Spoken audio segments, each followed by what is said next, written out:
Here we go. Get this into a couple other groups.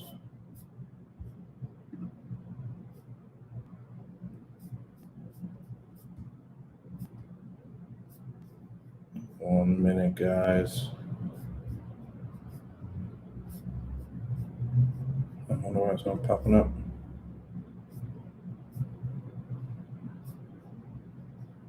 Let's see here. StreamYard. Live on Facebook.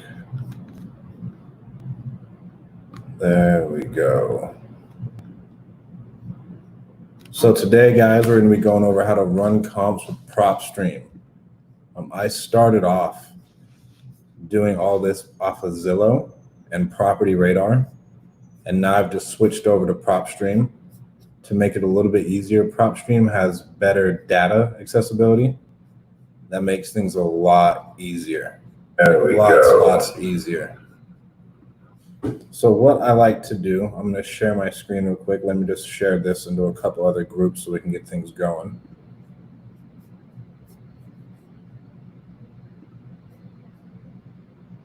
So whenever I'm looking at a property, there we go. Share the group.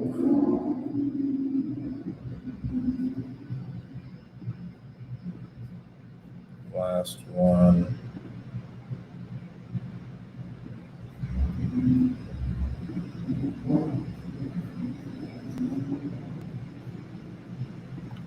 Awesome. So what I like to do, I'm going to share my screen.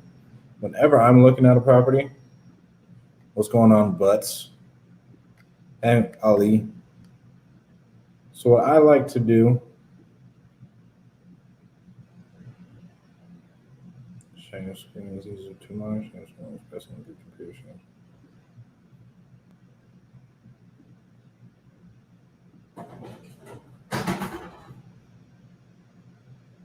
There we go. Can you guys comment and tell me if you can see my screen?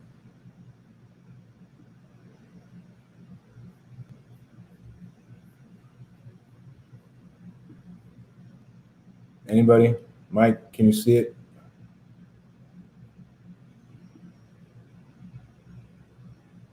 Share screen.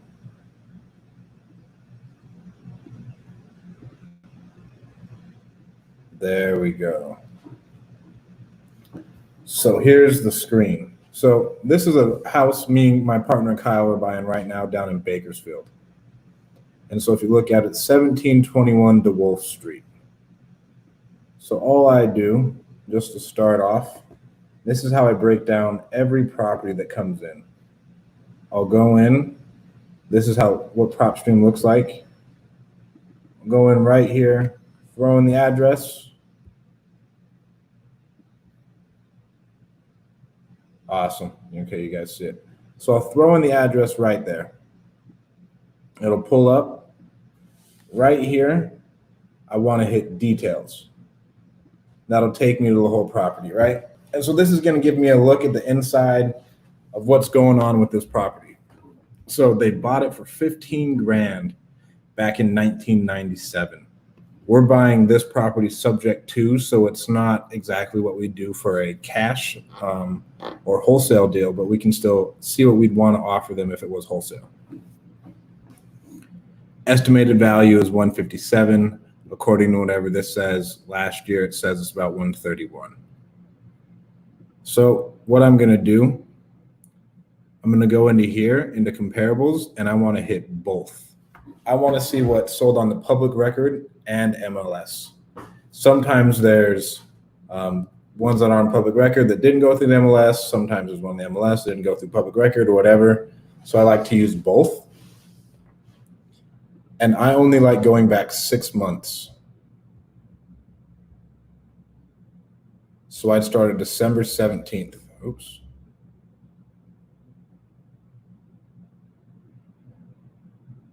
Wonder why it logged me out. So I only want to go back 6 months. So again, I'm back here. I'm going to hit both. I only want to go back to December 17th. And the reason I only usually go back about 6 months because anything that's sold for a year, I haven't met anybody who goes off of a year's comps. And let's say you're selling it to a flipper. By the time they sell it again, that'd be a year and a half away.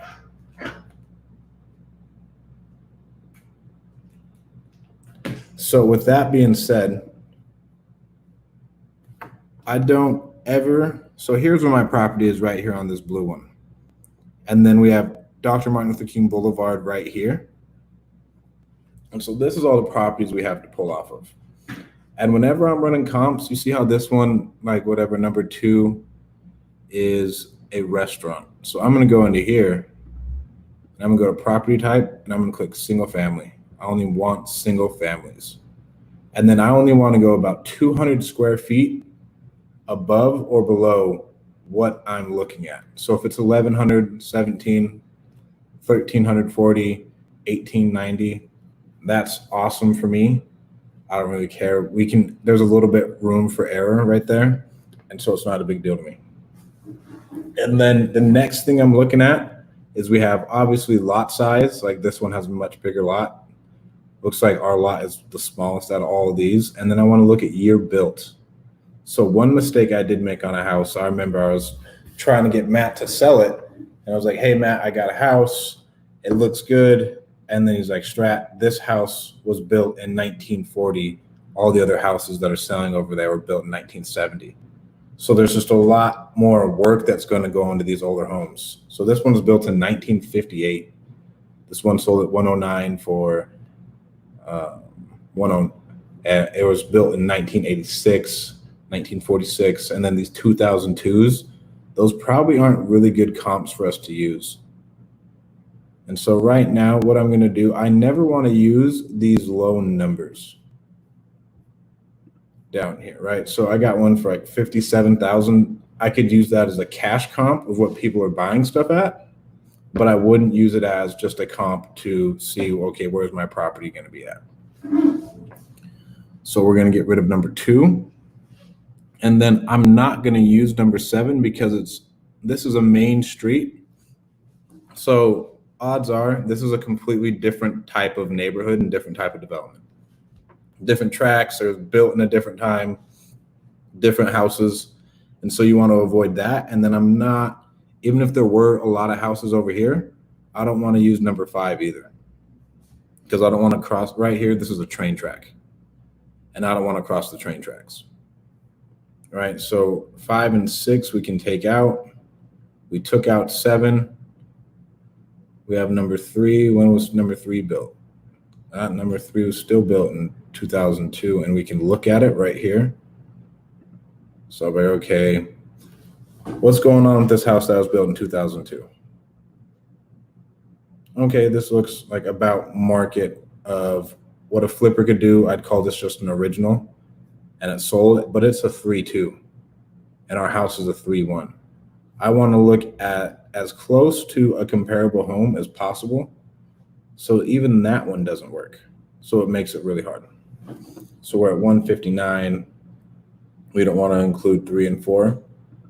So all we really got is number 1 that's sold at 109. We don't have a lot of pictures.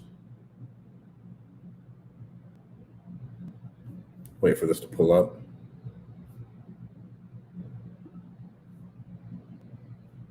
So if it's an older home, it just depends.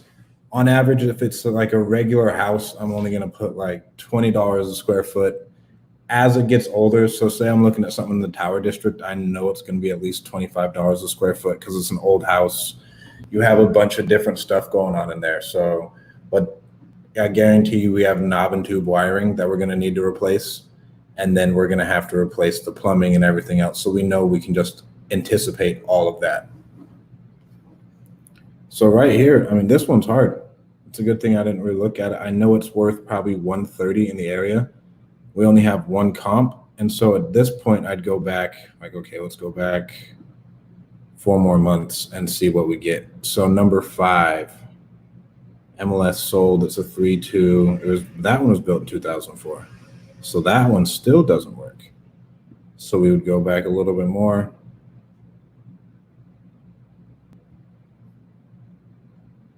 And then there's number 8, which is a single family house, 335 type. And whenever PropStream doesn't have any photos, all I do is I'll just pull it up on realtor.com. And sometimes realtor.com has pictures just like this one. And so I'll be able to look at it. Okay, it looks like a new flip. So this would be a good comp to pull off of. Oh, I don't think you, could you guys see the house? Let me see here. Nope, you guys couldn't. We can't share the next screen, so let's remove this.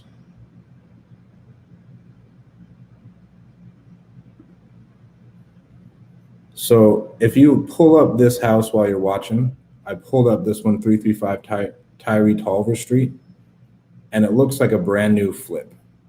And so I know, okay, this is a good comp that I could use for the area. But with this one, whenever it comes down to this, I'd say, okay, let's cross over to the train tracks. What did number 7 sell at? This one sold at 166. It's a 4.2. It was built in 1979. So it's not really that close to us. I'd look at it and say, okay, what's going on here? What does it look like compared to my property? So it's a 4.2. It's been remodeled and everything else. Looks like it's got a new roof. So when I get to this point, we're at number 6, no, number 7, and it's at 166. So we got to take off like 2 bedrooms worth. And I'd just be like, yeah, you know what? I bet our house is only worth like 130 to 120. I'll take off a lot if we're going to lose 2 bedrooms. And it's still just a regular flip.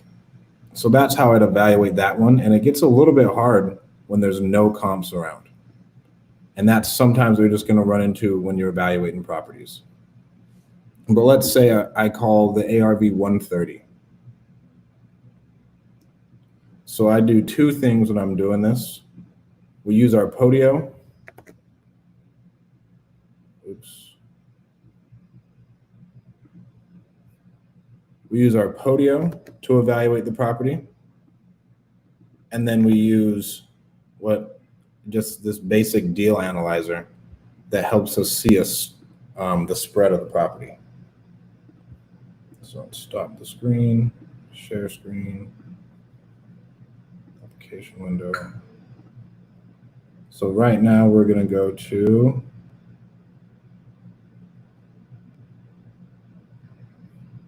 we'll just go to this basic deal analyzer. So this right here is all I'm going to do, right? So we're at 130 is what I think the ARV would be. And this house is 1,100 square feet. And so if I showed you guys the pictures, you'd be amazed. The house was completely trashed, and it's going to cost us about $30,000 to fix up. So if I want 1,100, generally I'll need to multiply it by $20 a square foot. So 1117 times 20 will be $22 a square foot. It wasn't in that good of shape. So what I had to do was, I was like, okay, let's up it. Let's call it $25 a square foot. That's about 27. And then that's our rehab. The roof was brand new, but then we had to pay extra for clean out. So right now we're at about $30,000. So 130, we'll make this 30. And then right here we have our purchase price. So what we do when we're going to wholesale it is we'd be like, okay, we try and give our investors between a 20 and a 15% return. So I'd say if we bought this at 70, no, it wouldn't work. If we bought this at 65, that we'd be at an 18% return. The flipper would only make about 16 grand. So we would want to buy this at, yeah, we would want to buy it at like 55. So we'd want to buy this at 55, and then we'd end up selling it at about 65. And so in all reality, depending on how much money you want to make is where you need to start your offer coming in at. So what I like to do is we want to try and make 20 grand a deal. So if we're gonna do 65, I'd need to buy it at 45,000 in order for us to make our spread. If it needs $30,000 worth of work, it's only worth about 130. We need to buy it at 45 and end up selling it at 65 to make our money. And then the flipper still gets a return that has skin on the bone, or it's good for a rental investor or something else. And then this whole thing anticipates holding costs and everything else. Does anybody have any questions so far? So that's how comps on one property. Let me pull up another one.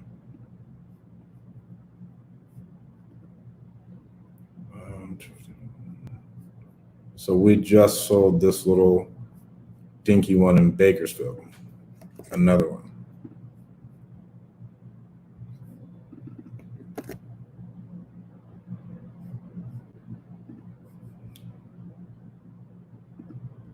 We'll switch our screen share.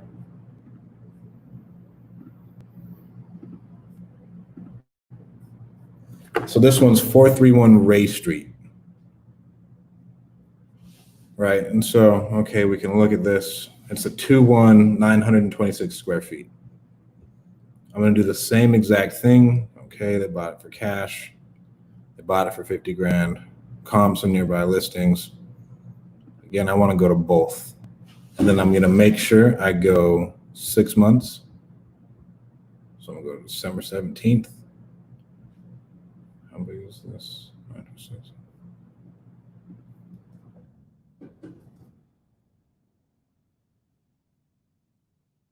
And then I want to go to property type and make sure it's only single family.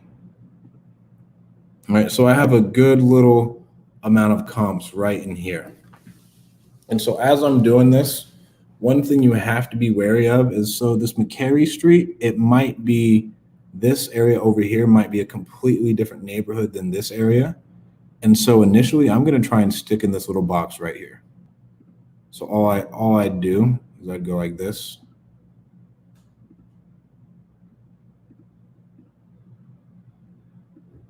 And so these are the properties I'm going to use to evaluate it. So here we are. We're only looking at single family houses. Here's what everything's selling for. And so one thing that happens when you do both, you have to unclick the duplicates right here. So Arvin's a duplicate. This one's a duplicate. This one's a duplicate. That one's a duplicate. So initially it'll tell us it's worth about 124. So we're going to look at this. Okay, let's see what our first comp is. So number one sold on the other side. It's a 3-1 and 926 instead of a 2-1. I'll look at this and like, awesome. It's a flip. This is somewhat of a good comp. It's not the same bedroom bathroom count, but it's a start. So, okay, let's leave that one for now. And then I don't want this one right here, a house sold for 20 grand. That doesn't do anything for you. You could use it as a price anchor when you're talking to the seller to be like, hey, a house just sold over here for 20 grand. But you don't want to use that to pull off your after repair value. And that's what ARV means. If you're lost at any point, ARV just means after repair value. What you do when you have unique locations like two to three homes on a lot and can't find comps nearby. When it gets to 2 to 3 homes on a lot, what I try and do is I'll see how many meters there are, and then I'll go from there. So if they're all separately metered, I'll somewhat evaluate it like a multifamily deal. And so let's say it's just 2 houses on one lot, separate meters. Awesome. Let's just evaluate it like a duplex and say we can buy 2 houses, 1 lot. All the utilities are on them. We can buy it for 50 grand a house. That's a steal. That's how I evaluate them. Once it gets to, let's say 3 houses, 1 lot, 1 meter, and it gets a little messy, I reach out to our buyers and see what they would want to do with it. And then that one's just a little bit more unique for us. And so I'm like, hey, where do you want to be with this? If the rents are, everyone's paying $900 in rent, everything's month to month, but they're all on the same meter.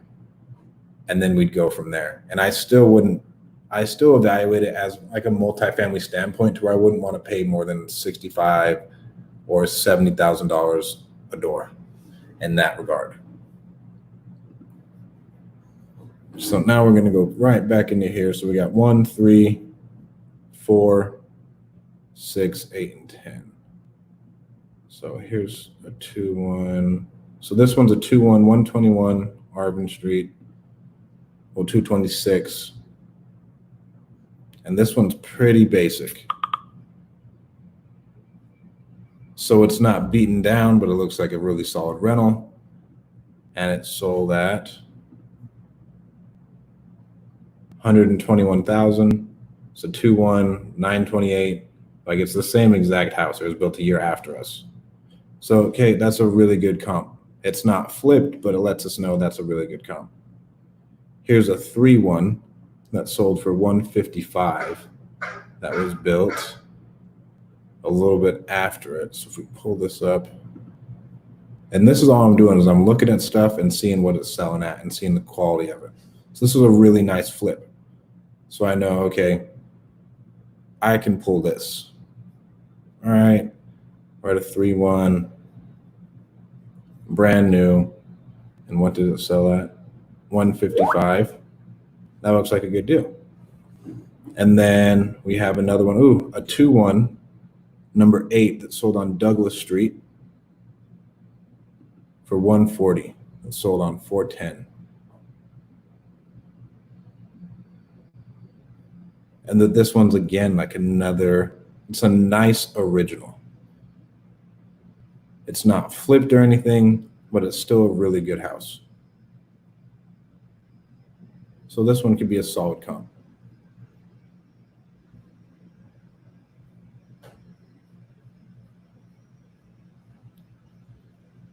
So we're right there. Okay, that one's still pretty good. That's number 8. And then number 10 is a 2-1, 912 square feet, 1951. So it's built a little bit later, but it looks like we might be able to do something with it.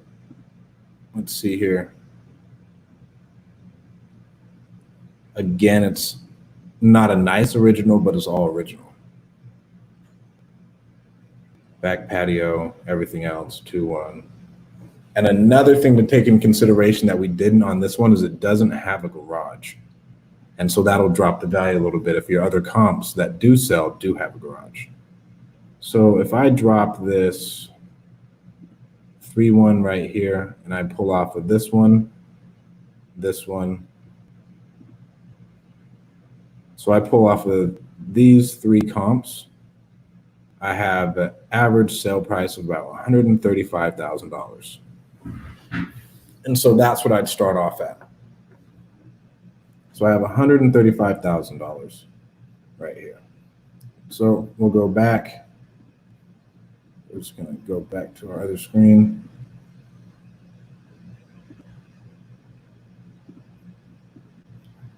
So here we go. We're at 135.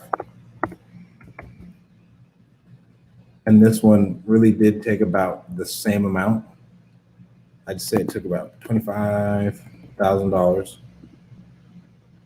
And we ended up actually buying this in the 70s and sold it in the 80s. So we only made like $4,000 on this deal. I think it was about at 78. And then we sold it to someone at 82. And sometimes we have buyers who will buy at that margin, and that's why we'll go into it a little bit later. We're going to talk about looking for the cash buyers after that. So if we don't have a deal that they won't do it, let's say if I went by conventional numbers, I'm going to have to be somewhere in like 60,000. And then if I'm at, well, I'll really have to be at 55 and sell it at 75. That's the spread we want, right? But that gets really hard to negotiate with people on that. So what the next option I do if I'm going to wholesale it, I'm going to go right here. We're just going to go pull up cash buyers in that area. And we're going to see what stuff's just transacting at. So I'm going to go and I'll just pull this little block radius. We'll search it, and then I'm going to go back 6 months.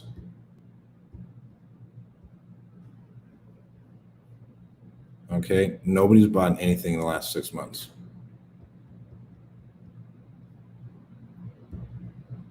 We'll go back a year. And then I'm going to go property type, single family, and I want to see what people are buying stuff at. So we have all these homes were selling at these prices. Like someone bought a 2-1, number one, that's not far from our house for $100,000 in October. So I'm going to look at it, and the number one thing you want to do, so if I just click here, go to details.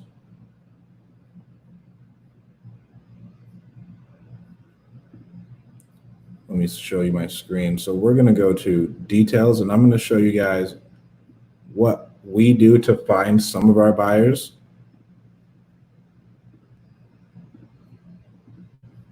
So right here, another LLC bought this house for $100,000. And so they bought a house that was like ours for a lot more than anyone else who was generally in our network would pay. And so what we'd do is we'd reach out to them. And I guess in this case, our VA just couldn't find them, and say, hey, are you still looking to buy in the area? And then that way we can make a better spread and make more money.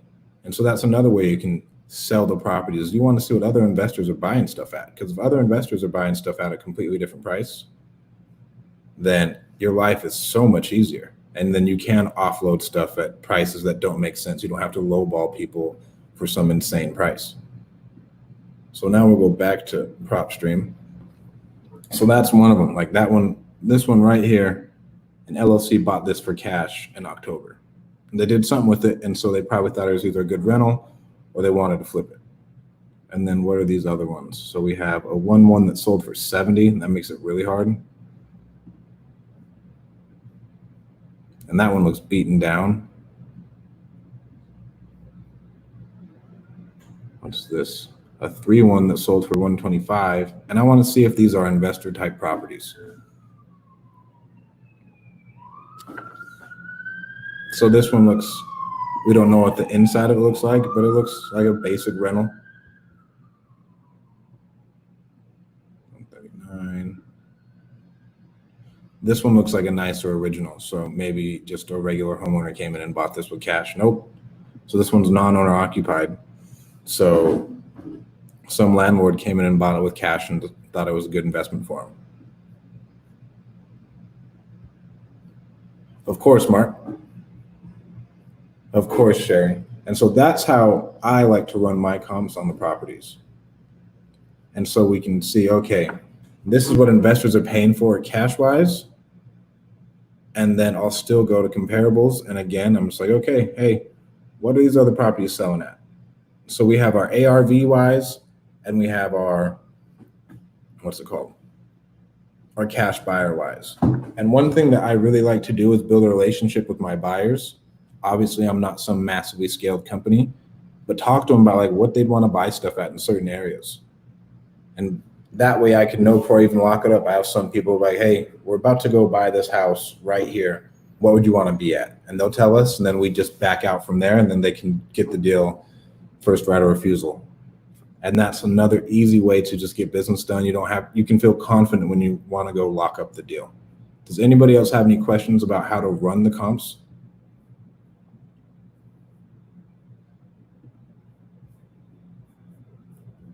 What else do we have? We'll do one more.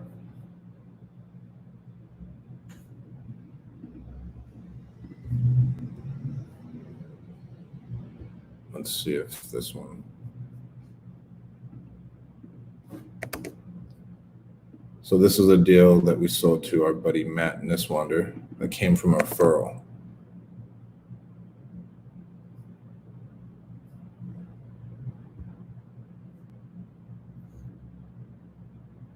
Oh, no way. And then he sold it to Jam Key. Wow.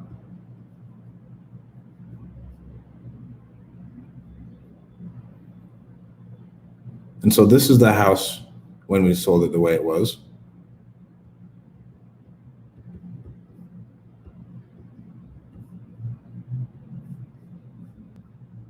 I didn't even know he did this, but this is another thing you guys may miss out on, right? So Matt bought it from us, and then he just put it back up on the market and sold it to Jam Key. We could see seller info, NIS Properties LLC, sold to Jam Key, Modesto. We'll go to transaction history. Bought it on 4/2, sold it on 4/20. So let's go to comps.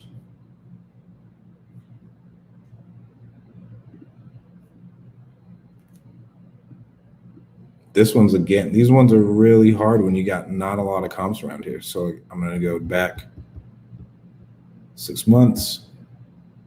Want to make sure it's a single family. And this one was actually really tough. So they only give us comps over in this area. If you look, our house was built in 1954. The first house was built 20 years after that off a church, and that sold for 205. So it's two completely different things, right? So that makes it really hard for us. And then what else do we have here? Like, we got a 2018, we for sure can't use that. 79, 79, 79, 79. So right here, what we did is we just reached out to a couple people that we knew. I actually reached out to Matt, and I was like, Matt, do you have anybody who'd want this? And then he reached out to his network, and then we just came to a price and agreed to it. So if everything over here is selling at 205, what we ended up selling it at was like 106 or something. It didn't make a whole lot of sense. But these ones get really hard, and that's why your network becomes so important right here. Because again, I don't have anything to pull off of. We have number 3. It's a 3175 built in 2018. Like, that doesn't work. And then if we pull up number 1, it should be a lot newer build. It is. It's in a nicer area. It's somewhat flipped. But we can't use this built 20 years after our subject property right here. And this is the front of it, to where like the roof may have needed something. All the windows needed to be replaced. And then the area was not nearly as nice. I drove it. Let's pull up one more for you guys.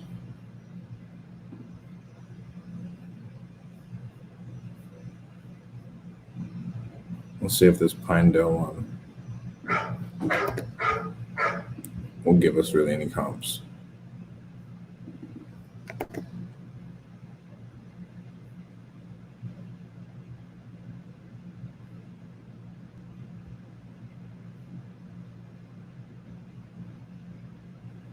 So here we go. We have 3 comps right here in the last year. We'll just keep it at a year. What did this one sell? March, October, and that one sold pretty much a year ago. So this one in March off of Fur is a 3-1, 972 square feet. Outside Pinedale. And this one's built in 1973. This one's built in 1940. So Pinedale's a little bit different. We just want to get our box going. So we found one more off of Fur. So this one sold at 70 on 4/22. So at least that one helps us know, okay, someone bought one cash over here for about 70 grand. So that lets us know, okay, we have some type of cash option. 123 Minorets at 166. That's a 2-1. And then this one's a 3-1, 3-1. So yeah, and that isn't the same as our subject house. That looks like, it doesn't have it right here. It's not the same as the front of it. Not the same build, not the same bedroom bathroom count, and it has a garage. This one has a garage as well. Our subject property doesn't have a garage. So we just have to pull off of this Wow. Yeah, and then again, we'd go pull up cash buyers, and this is pretty close to what we sold it at. We have a cash buyer who bought it about 70 grand. So we click on this, hit details. Who bought this at 70 grand? So we'll go right here.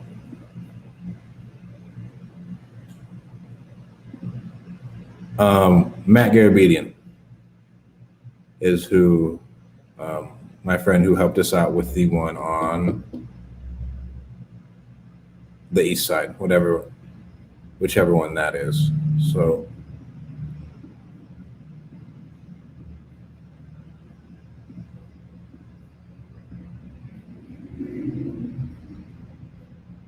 did it already take us back to the same one? Let me pull this up.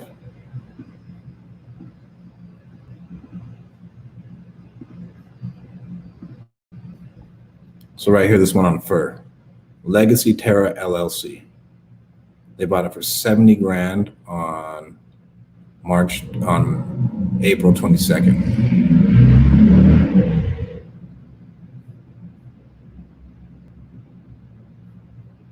And so we'd know, okay, someone bought it at that, would send it out of that and reach out to them directly to see if they want to buy it from us.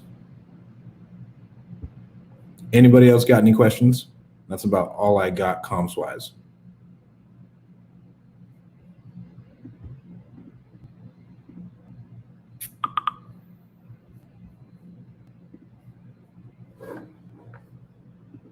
Awesome. Well, okay, you guys, thank you so much for tuning in.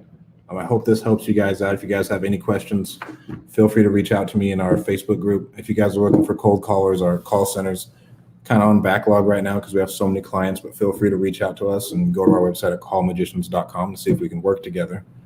And feel free to be active in our Facebook group. Keep asking questions. Thank you guys so much.